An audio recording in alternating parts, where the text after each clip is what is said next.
अस्सलाम वालेकुम, मैं हूं मरीम नवाज और आज तारीख 2 मार्च 2026 है। 27 फरवरी को अमेरिका और इसराइल ने ईरान के ऊपर ये कहकर हमला किया कि उन्हें खतरा है कि ईरान उन पर कोई हमला ना कर दे। उसके बाद अमेरिका और इसराइल ही ने ईरान के अंदर एयर स्ट्राइक करते हुए ईरानी सुप्रीम लीडर आयतुल्लाह खमनाई को भी जो है वो शहीद कर दिया। उसके बाद भी ईरान ने जो जवाबी हमले किए, अमेरिका और इसराइल की तमाम तर ताकत के बावजूद ईरान अब तक ना सिर्फ हमले हर गुजरते दिन के साथ बढ़ाता चला जा रहा है, बल्कि उसका स्पेक्ट्रम इस हद तक हो रहा है कि अब अमरीकी जो हामी ममालिक हैं मशरक़ वस्ता के अंदर, वो भी अमरीका ही से सवालात कर रहे हैं। अमरीकी सदर ने पहली मर्तबा अपने जो है वो अफवाज और अपने जो अमरीकी शहरी हैं उनकी अमवात की भी तस्दीक कर दी है। अब तक क्या हो रहा है इसकी तफसीलात तो मैं आपके सामने रखूंगी, लेकिन साथ हम ये भी बात करेंगे कि अमरीका, इसराइल और ईरान की इस जंग के दौरान पाकिस्तान के अंदर अब तक का कंडक्ट क्या है, पाकिस्तानी हुकूमत मुसलसल तनकीद की जद में क्यों आ रही है और पाकिस्तान की पॉलिसी इस वॉर के बाद क्या हो सकती है, इस पर भी हम गुफ्तगू करेंगे। सबसे पहले हम आगाज करते हैं कि पिछले 3 दिन से हो क्या रहा है। दो दिन से, यानी पिछले 2 दिन फील्ड में रहने की वजह से और जो कुछ हो रहा था उसको एब्जॉर्ब करने और समझने की वजह से हम बहुत सारी बातें नहीं कर सके हैं। ब्रीफली हम उसको लेकर चलेंगे। जुम्मे को तकरीबन पाकिस्तानी वक्त के मुताबिक 9 से 10 बजे के दरमियान ईरान के ऊपर जो है वो अमरीकी और इसराइली हमले हुए। उसके बाद अमरीकी सदर डोनाल्ड ट्रंप ने आकर 8 मिनट का अपना वीडियो पैगाम दिया, जिसके अंदर उन्होंने ये दावा किया कि जी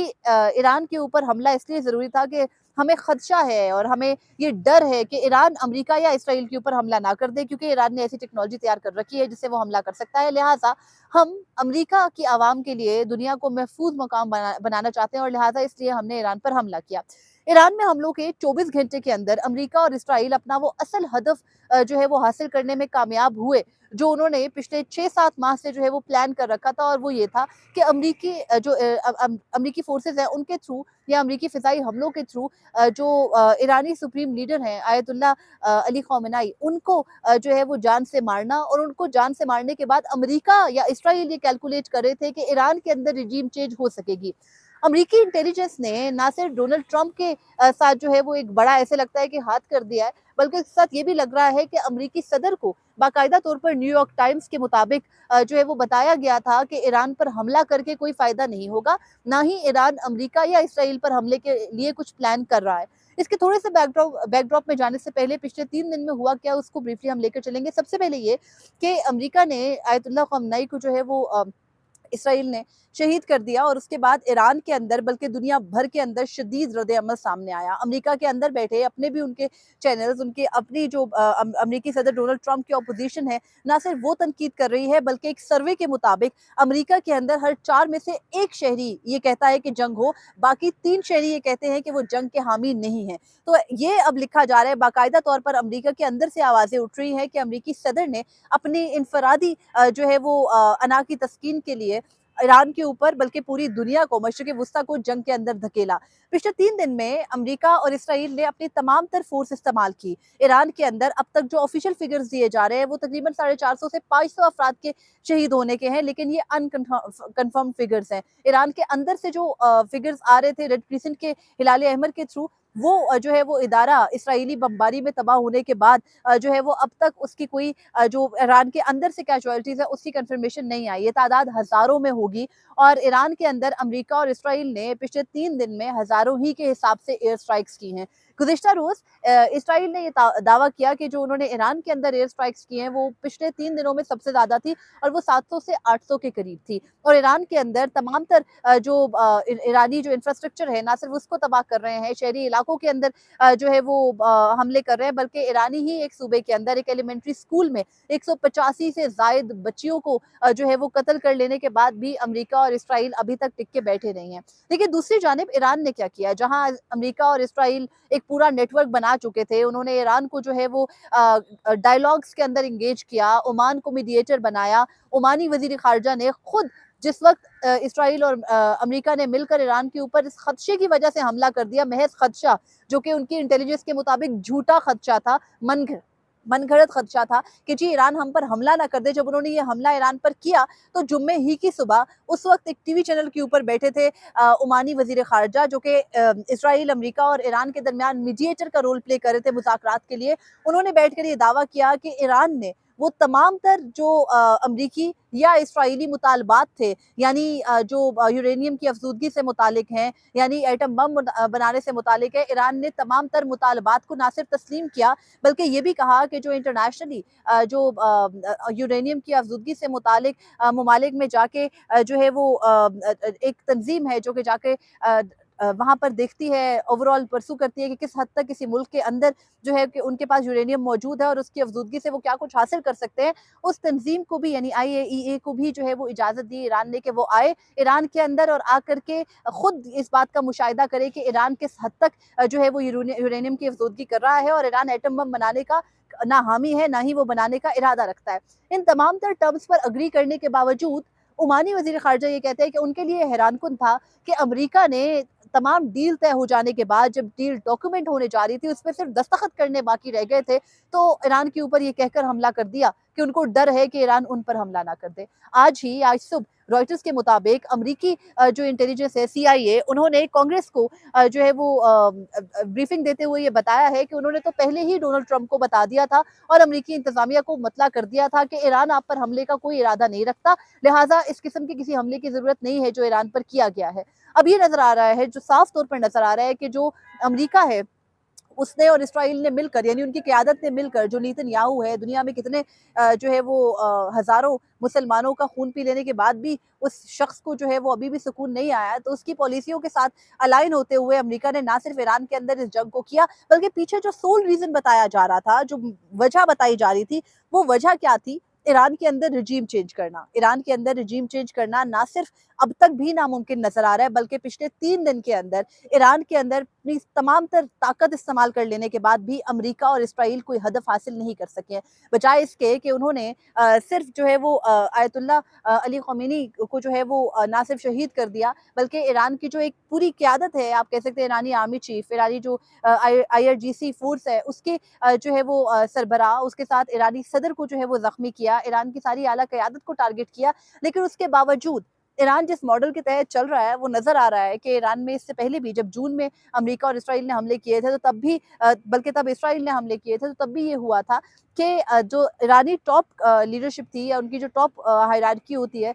उसको ही मुतासिर किया गया था, उसी को डायरेक्ट जो है वो अटैक किया गया था। तब भी ईरान ने 6 महीने लगाकर अपना पूरे का पूरा ना सिर्फ सिस्टम बिल्टअप कर लिया बल्कि अब आकर ये लग रहा है कि ईरान जून के मुकाबले में ये जंग ज़्यादा बेहतर तरीके से लड़ रहा है। नज़र ये आ रहा है कि ईरान ने अभी तक पिछले 3 दिन के अंदर जो तमाम तर अमरीकी अड्डे हैं, चाहे वो सऊदी अरब में है, चाहे वो UAE के अंदर है, दुबई है, शारजा है, बहरीन है, कतर है, फिर अब ओमान भी है, जहाँ-जहाँ अमरीकी बेड़े मौजूद हैं, जहाँ-जहाँ अमरीकी बेसेस मौजूद हैं, उन तमाम तर को ईरान ना सिर्फ प्रिसाइज़ली हमले कर रहा है बल्कि जहाँ वो बिल्डिंग्स के ऊपर निशाने मार रहा है तो उनको बता रहा है कि जी यहाँ पर CIA के ऑफिशियल्स थे। अब आकर कुवैत में आज ही के दिन में 3 जो है वो अमरीकी तैयारे ना सिर्फ क्रैश हुए बल्कि उनके पायलट्स को भी वहाँ पकड़ा गया है और फिर अब आकर अमरीकी सदर ने भी पहली मर्तबा डोनाल्ड ट्रंप ने अब से कुछ देर पहले अपने अमरीकी जो उनकी अफ़वाज के मुख्तलिफ़ एहलकार हैं, उनकी अमवात को तस्लीम किया है। ये भी उनकी हलाकतों का को जो है वो तस्लीम करते हुए डोनाल्ड ट्रंप ने साथ ही में कमाल ढिठाई से ये भी फरमाया है कि अभी उन्हें अफ़सोस के साथ ये कहना पड़ रहा है कि इस जंग के अख्ताम तक हमारे जो कैजुअलिटीज़ हैं, उनका नंबर ज़्यादा होगा। इसके अलावा जो ट्रंप हैं, उन्होंने ये भी गुज़िश्ता रोज़ दावा किया कि जी ईरान की जो नई एडमिनिस्ट्रेशन है, वो उनसे बातचीत करना चाहती है। लेकिन ईरान की तरफ से अभी तक डोनाल्ड ट्रंप के इस दावे की कोई तस्दीक या तरदीद सामने नहीं आई है। डोनाल्ड ट्रंप ने ये भी दावा किया कि वो खुद ईरान के साथ बात करने को तैयार हैं।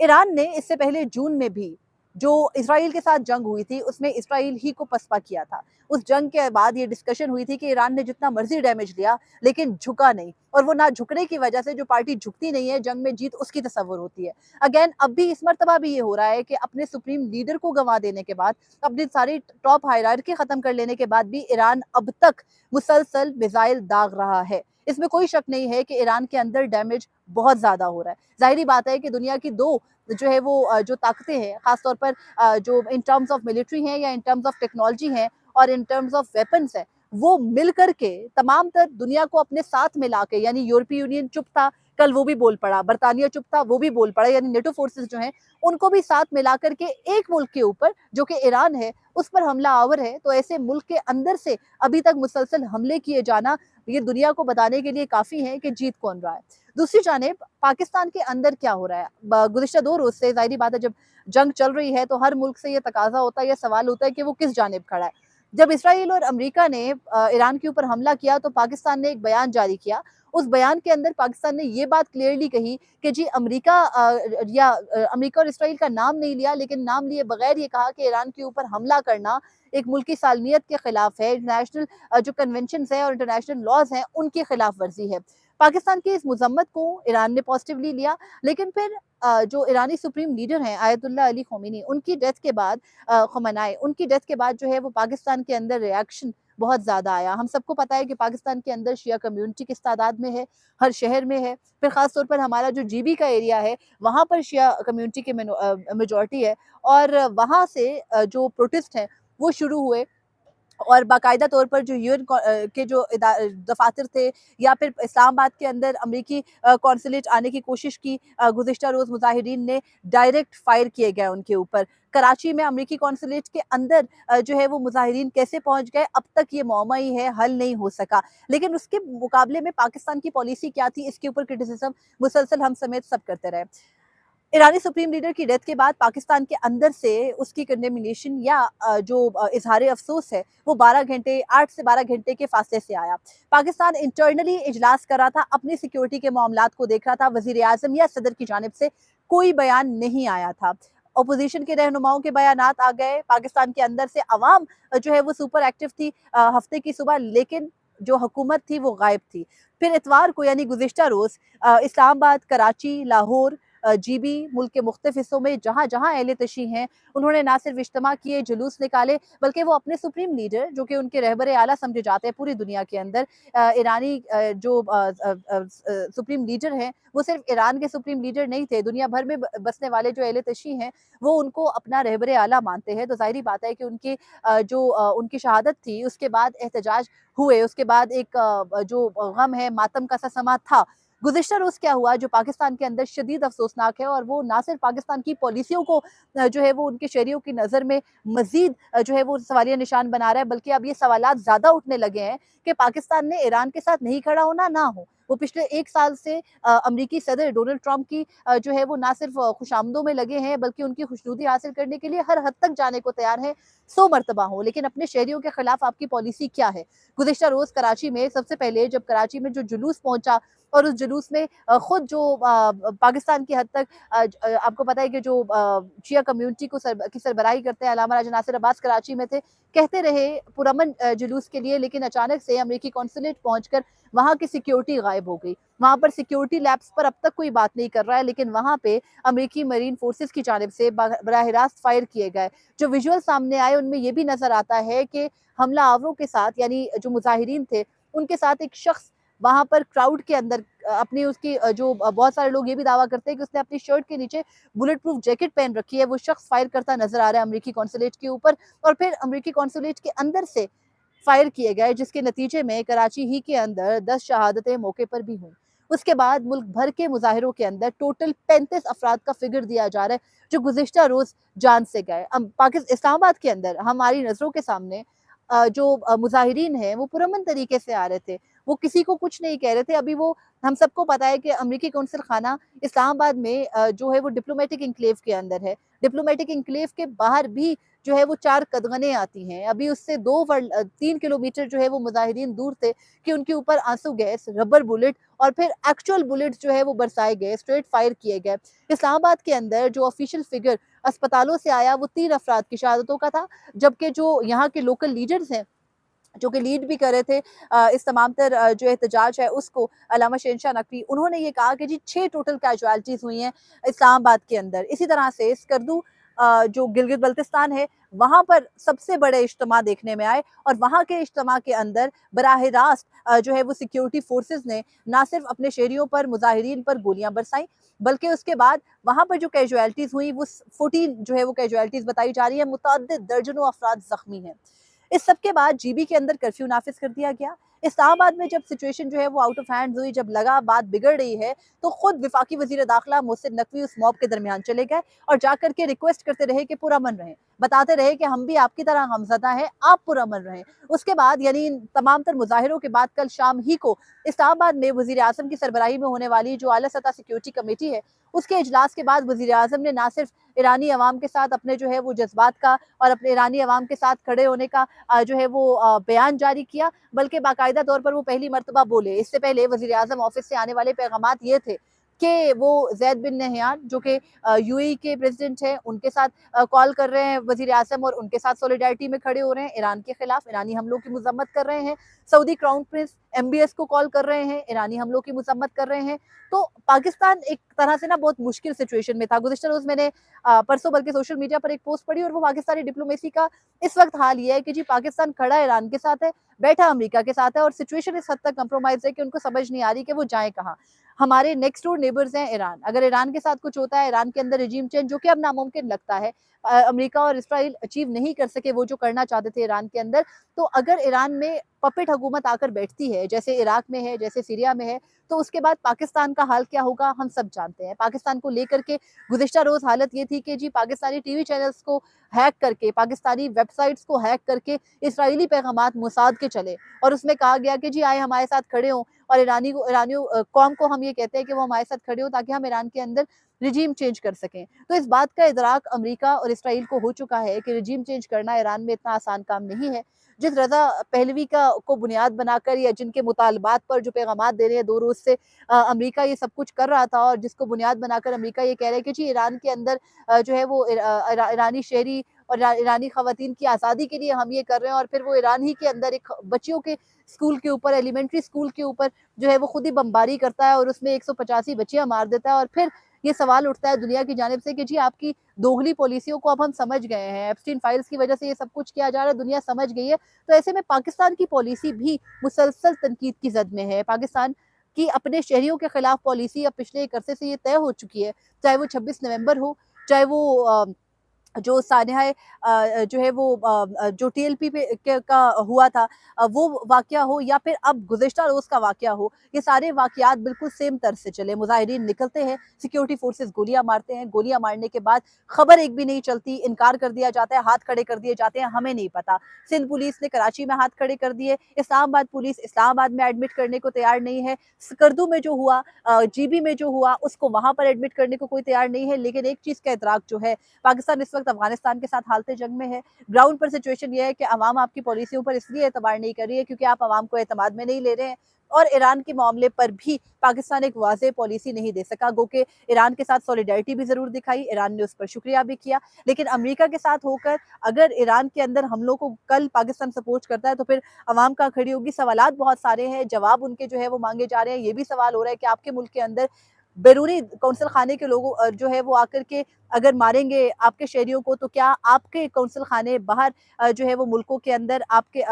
वहाँ के मुजाहिरीन को मार सकते हैं या नहीं। सवालात बहुत ज़्यादा हो रहे हैं, जवाब इस वक्त कोई नहीं है। तो सिचुएशन इस वक्त ये है कि मुसलसल ईरान जो है वो आज भी हमला कर रहा है मशरिक़ वस्ता के मुख्तलिफ ममालिक में जहाँ जहाँ अमरीकी अड्डे हैं, जहाँ जहाँ से अमरीका उन पर हमला कर सकता है और उसके साथ ही जो इसराइल है उस पर भी बमबारी की जा रही है। बदले में ईरान पर भी मिलकर तमाम तर फोर्स इस्तेमाल हो रही है, लेकिन ये देखना होगा कि ये मुसलसल जो ताकत का इस्तेमाल है वो कहाँ जाकर रुकता है। क्या पिछले साल जून की ही तरह जो ये जंग है इसमें पोटेंशियली ईरान की जीत होगी, क्योंकि अब तक ईरान ने हार मानी नहीं है और ईरान को जो कोलैप्स करने का अमेरिका या इसराइल का प्लान था वो कामयाब होता नजर नहीं आ रहा। ना अमेरिका इस जंग को कॉल ऑफ करने पर तैयार है, ना ईरान। तो ऐसी सूरत हाल में क्या यही जंग तीसरी जंगे अजीम की बुनियाद बन चुकी है? क्या ये मजीद फैलेगी? क्या इसकी वजह से हम भी मुतासिर होंगे, इस तरफ को भी जो है वो ये जंग आएगी, या आइंदा आने वाले दिन डिसाइड करेंगे। फिलहाल जो तमाम तफसीलात थी वो मैंने आपके गोश गुजार की। मुझे इजाज़त दीजिए, अगली वीडियो के साथ आपके सामने दोबारा हाजिर होंगे। अल्लाह ने के बानी।